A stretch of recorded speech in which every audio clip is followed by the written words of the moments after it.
Okay, yeah, hi, my name is Sandi Fatić. I'm the CEO of Calimero Network. I started coding at like a very early age, like around 8 years old, and I always loved coding. I'm coming from Croatia, and Croatia is now, I was born during the war. After the war, had a hard time. Your parents were like, be a lawyer, be, an engineer, like be a doctor, don't be an engineer. Like that was like not something you should do, but I really loved engineering. And like generally, like I wanted to work at a big company. So like at an early age of like 21, I joined for like my first internship at Google. Later on, I worked at Facebook and had like mixed feelings about Web3 when I initially started. I think like many people have skepticism when they start. But generally, like why I joined Web3 first, like I joined in 2017 because I really like resonated with the idea of like the open web. Not so much about like we gonna have like just money, self-sovereign money, like Bitcoin. Like Bitcoin, I really didn't understand, but like I understood this concept. Like later on, I did understand it. It took me a while. I think like most people, like they need some time to like process what's going on. But I really love this like idea of open web that like you don't have to trust a centralized party. So like I joined in 2017, worked on an ICO project. I kind of got disappointed with the industry because like it really seemed like there was a lot of tech, but like not really adoption. So I went back to Facebook, spent 2 years at Facebook, working on infrastructure. So like majority of my work, I did like security and infrastructure. And then like spending after a while at Facebook, I actually had an interesting technical job and had like a really good salary there. Like everything was nice, but just like something was bothering me that I really love this idea of open web and I really want to come back. And like generally, I did not resonate with like the Facebook culture in general. Like I didn't feel like the values represent me. I didn't feel like what we're doing as a company really does a better, like good job for the world. And I always felt like there's better system. So like in 2020, I left Facebook, joined Near Protocol. Near Protocol is like one of the biggest layer ones out there. Spent 2 years at Near, and generally I liked Near as well because like they had a similar idea. There was a bunch of people coming from Google and Facebook who had the same feeling like we want to build the open web, like we want to build something which like resonates with the masses. We can build better system. We can build a better Facebook. We can build a better Google. We can build better Discord, Slack. We can build better financial systems. So I spent 2 years there, and after a while, like I really wanted to build something in privacy because like I realized that, we cannot get to the open web or Web3 or Cypherpunk or whatever without actually having, privacy as like a first-class citizen. Like in my view, every application in the world should be decentralized, should be distributed. Users should own the data. That's like one of the promise Web3 kind of gave. We're gonna have self-sovereign data. We never got it. Like now, every transaction you make on Bitcoin, every transaction you make on Ethereum, every transaction you make on every chain, except the privacy protocols, are like fully, public, right? Like you don't want to give your, transactional history to everybody. And that's why like, I started Calimero, and like Calimero is like generally a framework for developers to allow them to build like self-sovereign applications where the data is hosted on user device, and then the user decides to like selectively share data with peers. It's like not so blockchainy. It's more like a Web2 kind of infrastructure project, which kind of uses Web3 for like certain things. So like initially, like when I joined Web3, I think like the first builders in Web3 were like mostly very aligned with the cypherpunk movement. Like privacy, decentralization, self-sovereign data, self-sovereign money. And I really felt to me like it was the same movement. If you look at if you read all the like old cypherpunk, manifestos and articles, you will see a lot of early people like David Chum, who, 1981 started talking about better encryption, better systems. Like 40 years now later, like we are kind of getting there, right? And like all of these people who, participated in the list, like many of them maybe are like, Satoshi, they worked on similar concepts, they contributed. And I think like as, like something happened, then we got this new term called Web3. And I don't know like why I understand why we called it, like we had read, write, own. And we called it like Web3. And I kind of like think that the values kind of are very like similar, but not very aligned. And I think like the more we go with this Web3 narrative, like we are splitting apart from the cypherpunk movement. And I think that's actually really sad, because like, you know, Web3, now you have on one side degens who, you know, trading meme coins and doing like all of this stuff, which, you know, kind of benefits maybe industry to some kind, like, you know, we can test stuff, but like the value for the like end user is not really there. And like in my view is like, you know, having free money, having USDC integrated in every store, and having it in a private way that I can, you know, pay in a private manner on a store without revealing how much money I have, you know, who are sending the money, buy online. I think the value there is much higher than, you know, the many things we kind of, you know, promote as an industry. And I feel, you know, we have to come back to the old ideals. We had like, you know, read a bit of the manifestos these guys were writing, why were they building this? And also I think like VC capital general also like didn't help, because like a lot of investments were made in things which do not really benefit society, and it's just for somebody to get rich. And ideally, you know, we should do both. Like I'm a capitalist. I believe like if you, you know, provide value to society, you should get rewarded. But also I strongly believe that if you provide a service, it should be for the better good. You know, so like that's kind of like how I see it. And why the drifts happened, I do not really know. I mean, it's money. It's like dirty capitalism in Web3 world, unfortunately. I mean, I think it's the biggest problem. It's blurred. Like all of these things are blurred. I honestly would love to like bring these two terms under like a new umbrella, combine Web3 with cypherpunk and call it just open web. Like let's build open web and like combine these two things, because there's, you know, values in Web3 which make sense maybe, which cypherpunk did not promote per se. Like we just, you know, got advanced from that side. But also the other way, there's like a lot of Web3 things which we do not do, which we should do as cypherpunk. So I just like combine these two things into one term. And like, what does it mean to be a cypherpunk? I think like there's, you know, different ways of thinking about it. Like I think one side is, you know, like they said cypherpunks write code. So like the general idea is like, let's build open source software. Let's build software which improves the society in general, like by providing privacy, by providing self-sovereign data, by providing better, you know, money, better systems in general. So like I think that's like one of the part, like let's build the systems and have programmers who do it. But like on the other side, it's also activism in a way.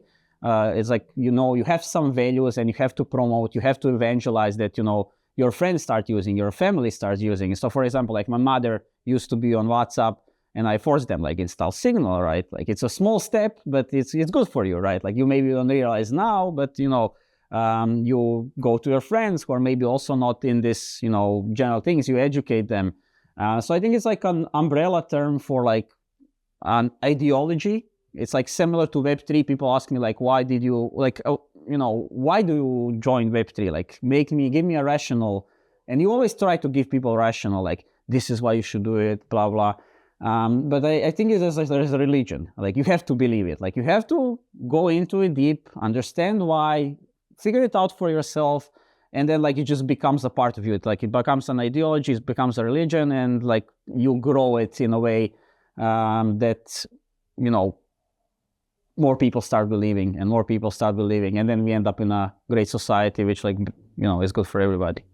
Like I mean, I think like there is like one thing I always recommend to all the people who I know and like want to learn maybe about cypherpunk movement and privacy is like, I mean, just look at the articles, you know, David Chong wrote, like the Cypherpunk Manifesto, read some books. There's like really good books on like a Neuromancer, like sci-fi, if you want to like, you know, get into this sci-fi stuff. And like, there's also good documentary. So like there's a cypherpunk documentary. I don't know what was the name, but like if you just go like look up YouTube, there's like a bunch of documentaries which like talk about the early days of the movement. And like the funny thing is like, just I didn't mention that before, like internet was cypherpunk when it started, and then it went not to being cypherpunk. Now we're trying to get back. So I think like generally it's like documentaries. There's a lot of materials on the internet, like all the mailing lists are, you know, public, all the articles, the publications, like it's like just Google. It's quite easy to find. The other thing is like, I mean, going to these conferences really helps. Like just going in Web3 conference in general, to like meet people who like maybe have same ideas or want to learn. Like even if you're not in, you know, like Web3 or just curious, like the best way to meet people is you go to conference, you meet them, you learn new ideas. Obviously, YouTube is really great material. You guys are building the, you know, academy, so hopefully this academy kind of brings all the stuff under one umbrella. Like I don't think there's a one place right now on the internet where you can just go and find it. So like, I mean, great job to you guys. But generally, like it's, you know, digging. It's digging. You know, Google or like, you know, websites. Like it's easy to find. Like it's, you know, it's been around for a long time. Just read. But like Cypherpunk Manifesto is like one of the probably the problem of building like a privacy framework for developers generally is like, unfortunately, not many people care about privacy as you would expect, and we call it a privacy paradox. So like a privacy paradox is the idea if you go on the street and you interview 1,000 people, 93% of them tell you, yes, I care about privacy. I don't want me to be spied on. But in reality, if you go to them and you tell them like, do these steps, many of them just don't do it. And the question is like, how do we, you know, like that's the biggest, I think, question we have to ask as an industry. Like, is the same, it was the same, it still is the same with like Web3 or blockchain technology, right? Like you have to convince people that using USDC or using Ethereum or using Near Solana, whatever, like chain or payment gateway you want to use is better for you because you own your money, have your private key, you have access to like, you know, finance in on your like fingertip. You don't need, you know, there's like no steps to go through. Like it's quite easy, like once you get into it. And I think like we have to do the same for privacy. Like, you know, evangelization, getting developers to build more stuff, experiment more. And it's quite hard. It just, you know, like, it's quite hard. Like, I even talked to some foundations in Web3 where I really had, like, I was surprised. I would like go them and like, well, there was many of them would say like, privacy is not a priority, right? And I was like, I mean, what do you mean privacy is not our priority? And that's just weird, right? Like, it's just weird. I think with time, it's just going to happen eventually, right? Like, maybe we have a Black Swan event, you know, ChatGPT leaks. It already leaked, and like many companies already leaked your data. Like, I mean, tell a company they leaked your data or like they resold the data. It's like quite common. It's not like something, you know, imaginary, but like I think maybe we just see a Black Swan event which really gets people's minds thinking more about it, because currently it was like small thing here, small thing there. You know, you heard about Bitcoin, you heard about Ethereum, you heard about privacy, but like then something happens, and usually I really believe that like there is this, you know, moment where people just start like, we cross the chasm, right? Like people care about privacy, and I mean, in many books we wrote about the, you know, side effects if we do not have privacy. You know, like we know what happens. You know, Orwell, 1984. Like many other books talk about like, you know, what is the potential outcome. And I think like we need as a collective to just say like, yeah, privacy on. And one thing also which I think is like really sad to see here, like people often say like if you're building in privacy, like you're a criminal or you want to do criminal. It's really sad to see, you know, guys getting arrested for it. And especially getting arrested for like 5 years ago, nobody really thought about it. Like, you know, like you're a young guy building something cool, and like many of the things you could not even predict, right? Like it's cool to build this and you deploy it. And like many of these things you cannot even predict, right? And like, where do you cross the line? Like is Vitalik then responsible for building Ethereum? Or do we hold Satoshi responsible for building Bitcoin? Or we take, you know, David Chang for writing the first eCash paper, or we, you know, go to Steve Jobs before building, you know, the computer, or the telecom provider, right, is then wrong. Like, oh, the wires the internet is going through is like the telecom provider, right? Like it's really bizarre. Like, where do you cross this line, right? And I think now that we've seen that this could happen, I think like even governments should get involved more, like talking about this. Like, guys, like we care that, you know, we pass GDPR, like governments then care about privacy. Let's assume that, right? So like, let's get the government people talking about like how to make better systems, right? Like now after post-tornado cash, we have KYC solutions where like, you know, now you can use privacy pool with KYC. Okay, if that's needed, let's do that. Let's find then a better way to do KYC. We have ZK, proofs for proving that you are a citizen of a country. So like without actually revealing any data to counterparty. So like technology is really progressing so fast, like that we do not know what could happen. Like it's like, regulating AI. That's like one of the discussions. How are you going to regulate it? We don't know. Is it 1 year horizon, 5 year horizon? What happens in 7 years? Is the same with privacy. Like, we don't know how FAG will, progress. We don't know how MPC networks will progress. We don't know like how the internet will be fast. Maybe like some of the peer-to-peer networks we couldn't do before now is possible. So it's like really, really hard. Like I think, we as privacy people should build tools for developers to keep in mind that they're building something,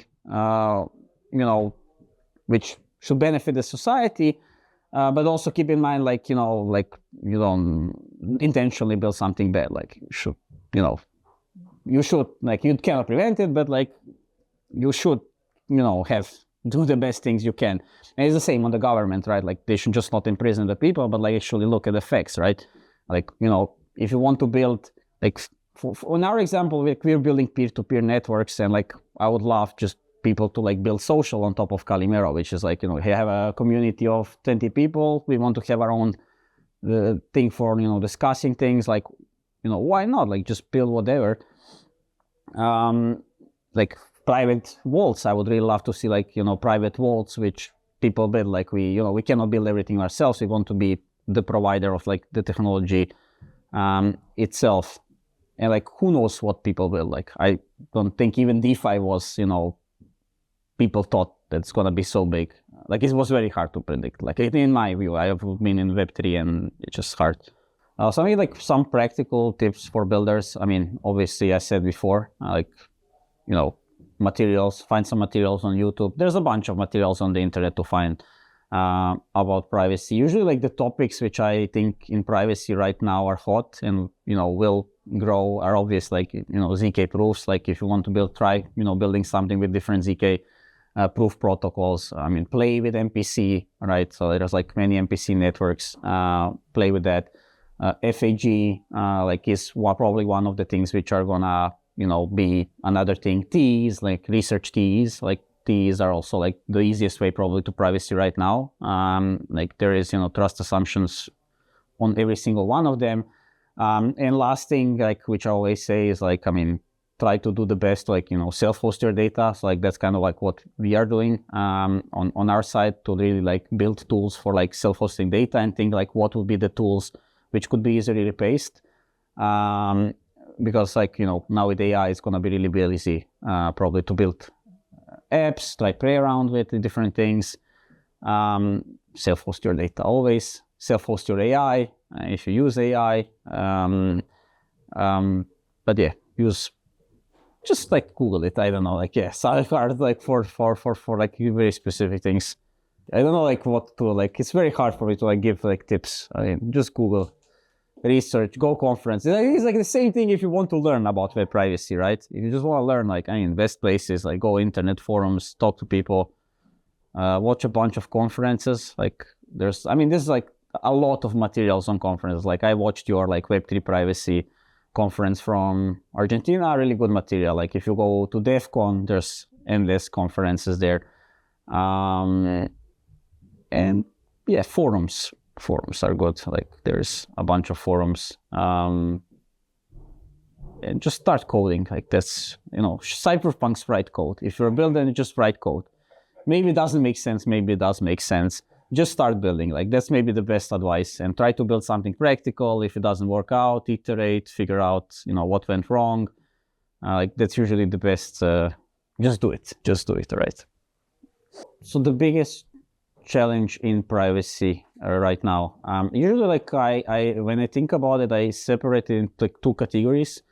One category is developer experience and developer experience. Like it's quite hard today to build privacy solutions, right? So like anybody who's building in the space should really think about like, okay, how do I make the easiest experience for the end developer to build something quickly on me? Because like if we solve this problem, then we get more products, and if we get more products, then we get more users, right? And then the user part is the second part of the problem. Is like, how do we make privacy simple for the end user as well, right? So if you ask the user like install these 10 scripts, probably not gonna work. If you go to a chat app and it's slow, and it's like, did my message go through? Did the message not go through? Terrible user experience. It's like, will we sacrifice, his ability of use for our privacy? Majority of people won't. Like, that is reality, and that's like ties into the privacy paradox as well, because it's hard. Quite like signal installing easy, but like for the rest of the stuff we do, it's quite hard. So I would just like say, like, let's build the best developer experience for developers to build best products, and then let these developers to really think about like what they need to do to make the end user experience the best. And then last part is like evangelism, right? Like we need to evangelize, like why would somebody use Signal versus WhatsApp, right? Like why would you use like some other privacy solutions, so like not marketeer anybody, versus a standard Web2 solution. That's like the key, and it ties this to the same problem in Web3, right? Best dev experience, best end user experience.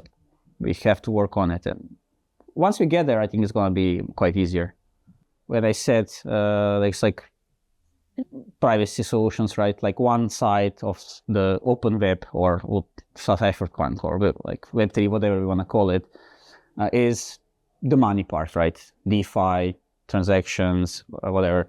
The part I really cared about is like the other part, which I call like, just sovereign data. And like in my view, like what's sovereign data is data I hold as a person, and I hold it for myself. Like similar, on one side you have your key, you have your money, right? So if you only own your key, you're good. Like nobody can steal your money.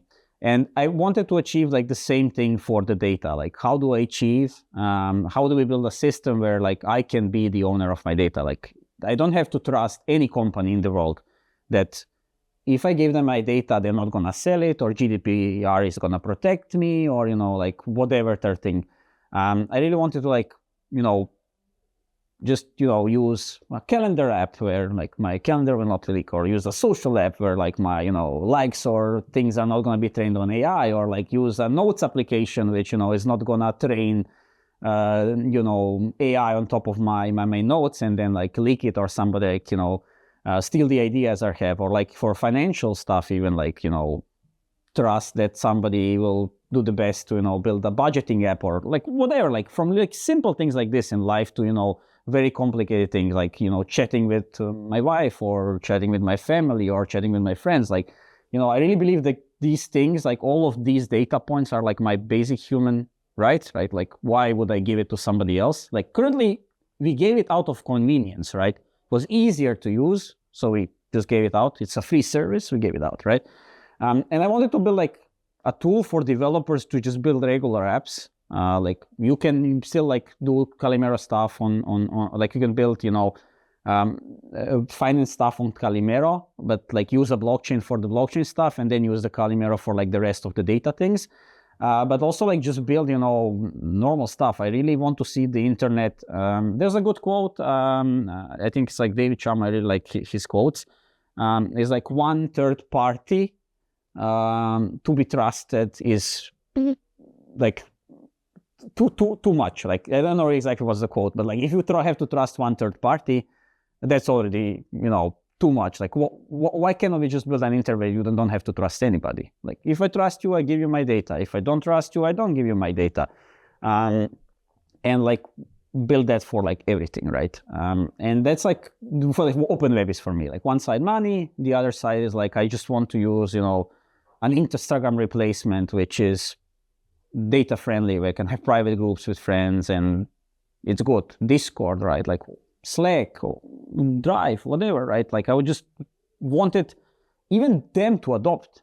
Like why they don't just say like, yeah guys, we're gonna build these privacy tech into our products because we really believe that we care about your privacy. Instead of like, you should trust us because of GDPR. like, I mean, you want to pay a fine and extract millions and billions out of it. Like the fines are just not high. And if you get caught, or like, it's just, you know, like, we have technology to solve the problem. We should use technology to solve problems, and not only privacy, in everything, right? Like, we use AI to detect cancer. We use, you know, fraud detections to detect fraud. Let's use privacy tech to give people privacy. They just use tech, right? Like, you know, it's like, we should not use penicillin. We should. Like, any tech we can use to improve people's life, just do it, right? Simple. Yeah, I would really love to have like more events and places, or like forums or whatever, which are like broadly known, so that like new people are welcome to join and they should just come. And I think in general, like, you should surround yourself with people who think the same, to like, you know, spin ideas, maybe, you know, test things out.